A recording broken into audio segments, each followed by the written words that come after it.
யாரிடமும் கெஞ்சாதீர்கள். அளவாக கெஞ்சலாம், அளவுக்கு மீறி கெஞ்சக்கூடாதுங்க. கெஞ்சினாத்தான் நமக்கு பதவி உயர்வு, பாசம், உறவுகள், நட்பு எல்லாம் கிடைக்கும்னா அதில் உண்மை இருக்காது. நம்மளுடைய திறமைக்கு ஏற்றவாறு செயல்பட முடியாதுங்க. பொய் தான் அதில் இருக்கும். சுயமரியாதை, தன்மானத்தை இழந்தால்தான் பதவி உயர்வு, வேலை, நண்பர்கள், உறவினர்கள் எல்லாம் கிடைக்கும் அப்படின்னு நம்ம நினைக்கக்கூடாதுங்க. இவங்களை தவிர வேற யாரும் நமக்கு கிடைக்க மாட்டாங்க என்று நமக்குள்ளேயே நம்ம தாழ்வாக எண்ணக்கூடாதுங்க. இப்படி செயல்படவும் கூடாது.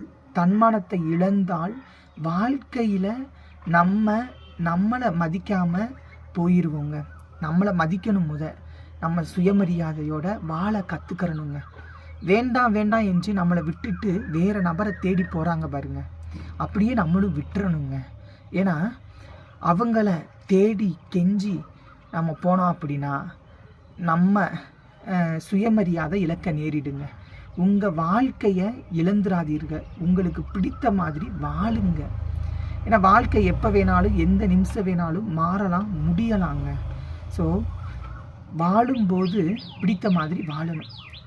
40 வருடம், 50 வருடம், 70 வருடம் வரைக்கும் நம்ம வாழுவோம்னு நினைக்க முடியாதுங்க.